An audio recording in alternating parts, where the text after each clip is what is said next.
واں کرم کو عذر بارش تھا انا گیرے خرام،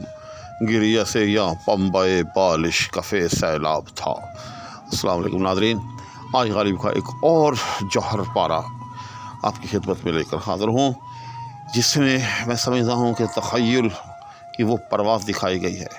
کہ انسان کی عقل جو ہے وہ دنگ رہ جاتی ہے۔ اقبال نے باقی سچ ہی کہا تھا، فکر انسان پر تیری ہستی سے یہ روشن ہوا، ہے پر مرغ تخیل کی رسائی تا کجا۔ تو آج اس شعر کے اندر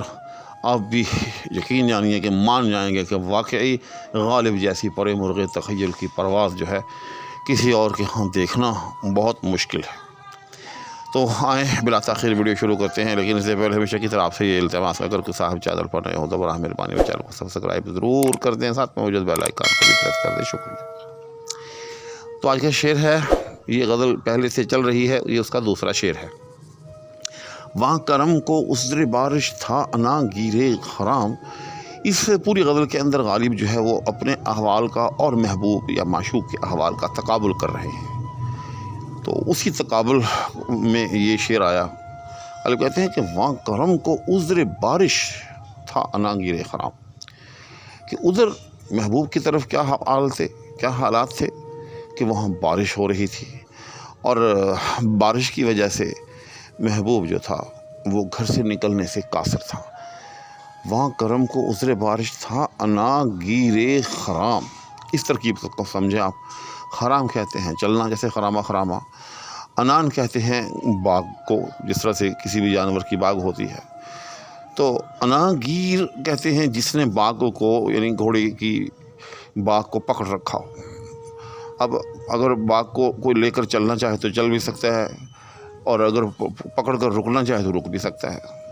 تو اس شعر میں غالب کہتے ہیں کہ وہاں کرم کو، کرم کا مطلب یہ ہے کہ میری طرف آنا۔ یہاں کرم کا مطلب یہ ہے کہ میرا محبوب جو ہے وہ تو میری طرف آنا چاہتا ہے، کرم کرنا چاہتا ہے، لیکن مسئلہ کیا ہو گیا کہ ایک عذر پیدا ہو گیا۔ وہاں کرم کو عذر بارش تھا، کہ بارش کا عذر پیدا ہو گیا ہے، اور اس نے کیا کیا ہے، انا گیرے خرام،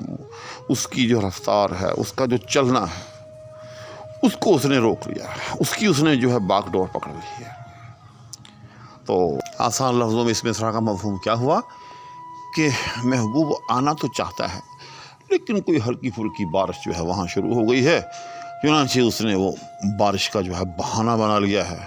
اور بارش کو اپنے نہ آنے کا جو ہے وہ سبب جو ہے وہ ٹھہرا دیا ہے۔ اب ظاہر ہے اگر انسان کو کوئی بڑا مجبوری والا کام ہو تو بارش جو ہے انسان کو نہیں روک سکتی۔ آپ نے دیکھا ہوگا کہ ہم بیسیوں بار جو ہے وہ بارش کے اندر جو ہے وہ سفر کرتے ہیں، لیکن اگر ہم بہانہ بنانا چاہیں تو بارش کو بہانہ بنا سکتے ہیں کہ جی بارش ہو رہی ہے، میں نہیں آ سکتا۔ تو غالب نے یہ بہانہ جو ہے اسی پر معمول کیا ہے کہ بارش کوئی ایسی چیز تو نہیں ہے کہ جس کی وجہ سے انسان جو ہے وہ بالکل گھر سے نکلنا موقوف کر دے، لیکن چونکہ وہ محبوب لوگ ہیں، معشوق لوگ ہیں، ستمگر لوگ ہیں، تو انہوں نے کیا کیا ہے، بارش کو ہی جو ہے وہ بہانہ بنا لیا ہے، اور آنے سے جو ہے وہ اپنی معذوری ظاہر کرتی ہے۔ تو ادھر تو یہ احوال ہے، اور ادھر غالب کہتا ہے کہ یہاں کیا صورتحال ہے، گریہ سے یا پنبہ بالش کفے سیلاب تھا۔ اس کے معنی سمجھ لیں، گریہ کہتے ہیں گریہ زاری کو، رونے کو۔ گریہ سے یا پنبہ بالش، پنبہ کہتے ہیں روئی کو، یاد رکھیے گا، بالش کہتے ہیں تکیے کو۔ تو آپ نے دیکھا ہوگا کہ تکیے کے اندر جو ہے بالعموم جو ہے وہ روئی ڈالی جاتی ہے۔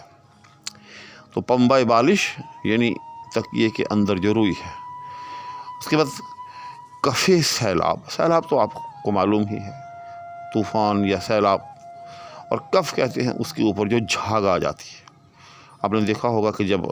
دریا کا پانی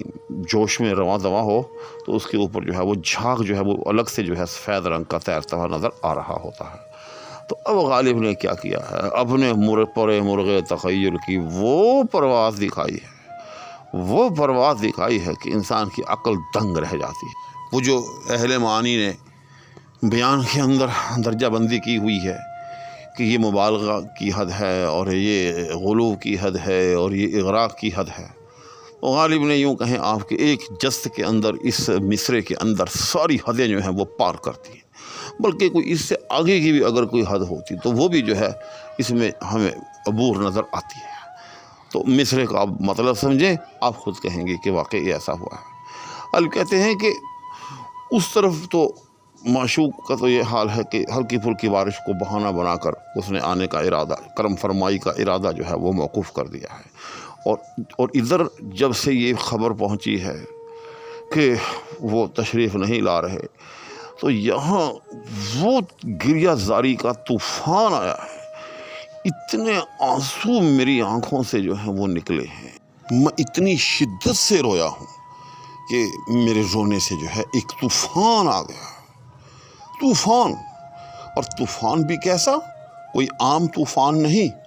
بلکہ اتنا عظیم طوفان آیا ہے کہ اس کے اندر یوں سمجھو کہ میں ڈوب گیا ہوں، اور میرے سر کے نیچے سے جو تکیہ جو تھا وہ نکل کر سرک کر اس طوفان کے اندر جو ہے وہ بہہ گیا ہے۔ اب اندازہ لگائیں کیا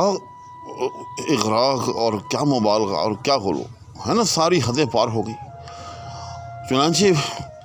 وہ تکیہ جو ہے میرے سر سے نیچے سے نکل کر اس طوفان کے اندر جو ہے وہ بہہ رہا ہے، اور مجھے وہ بہتا نظر آ رہا ہے، اور مجھے یوں لگ رہا ہے کہ میرے تکیے کی وہ جو روئی ہے سفید رنگ کی، جس کو پمبا کہتے ہیں، وہ دور سے ایسے لگ رہا ہے جیسے کہ سیلاب کے اوپر جو ہے وہ کف جو ہے یا اس کا جو ہے جھاگ جو ہے وہ تیرتا چلا جا رہا ہے۔ اب اندازہ لگائیں کہ کوئی انتہا ہے پر مرغ تخیل کی، کہ نمبر ایک تو اتنا شدت سے رویا جائے کہ جس کی وجہ سے طوفان آ جائے، نمبر دو پھر طوفان بھی ایسا کہ اس کے اندر جو ہے انسان کا جو ہے وہ تکیہ ہی جو ہے وہ سر کے نیچے سے نکل کر جو ہے وہ بہنا شروع کر دے، حتیٰ کہ دیکھنے والے کو یوں محسوس ہو کہ جیسے جو ہے وہ جھاگ جو ہے سفید رنگ کا وہ تیرتا چلا جا رہا ہے، جو کہ تکیے کے اندر جو پمبا یعنی روئی جو ہے وہ سفید رنگ کی ہوتی ہے۔ تو بس اسی چیز کا نام غالبیت ہے، یہی وہ پر مرغ تخیل کی پرواز ہے کہ جو غالب کو جو ہے وہ غالب قرار دیتی ہے۔ اب ارادہ تو تھا کہ میں اس غزل کی مزید اشعار بھی آپ کی خدمت میں شرح کے ساتھ جو ہے وہ پیش کرتا، لیکن میں دیکھ رہا ہوں کہ ویڈیو کی جو طوالت ہے وہ پہلے ہی جو ہے وہ خاصی ہو گئی ہے، تو اگر میں نے اور شعر شروع کیا تو اس سے ظاہر ہے ویڈیو جو ہے وہ اور طویل ہو جائے گی، لہٰذا اس وعدہ کے ساتھ کہ انشاءاللہ العزیز غالب کا تمام تر کلام میں اسی شرح و وسط کے ساتھ جو ہے وہ آپ کی خدمت میں پیش کروں گا، اور یہ میں سمجھتا ہوں کہ اہل علم کے لیے ایک تحفہ ہے کہ جب آپ مرزا غالب کا کلام تشریح کے ساتھ سمجھتے ہیں تو آپ کو مختلف حوالوں سے جو ہے یوں سمجھیں کہ آپ کا علمی فائدہ ہوتا ہے۔ ایک تو وہ طرح طرح کے لغات کہ جو غالب کے کلام کا ہی خاصہ ہیں، حتیٰ کہ غالب نے کہا کہ گنجینہ معنی کا طلسم اس کو سمجھیے جو لفظ کے غالب میرے اشعار میں آوے، تو وہ الفاظ کے جو کہ گنجینہ معنی کا طلسم ہے، یعنی غالب کا اگر آپ کوئی سا لفظ بھی جو ہے وہ اس کے ساتھ چھیڑ چھاڑ کرنی شروع کر دیں تو آپ کو جو ہے نئی نئی جہتیں معانی کی نئی نئی صورتیں جو ہیں وہ نظر آئیں گی۔ تو ایک تو آپ پر وہ تمام تر جہتیں، وہ تمام تر صورتیں جو ہیں وہ روشن ہوتی چلی جائیں، اور اس کے ساتھ ساتھ جو معانی ہے، جو شعر کا مضمون ہوتا ہے، اس کا پھر ایک الگ ہی جہان ہے، اور وہ پر مرغ تخیل کی جو رسائی ہے، جب آپ اس کو اپنی عقل کی میزان سے ماپنا شروع کرتے ہیں تو یقین جانیے کہ انسان کی عقل جو ہے وہ دنگ رہ جاتی ہے۔ چنانچہ جو احباب اس چیز کے ساتھ وابستہ ہیں اور اس ذہنی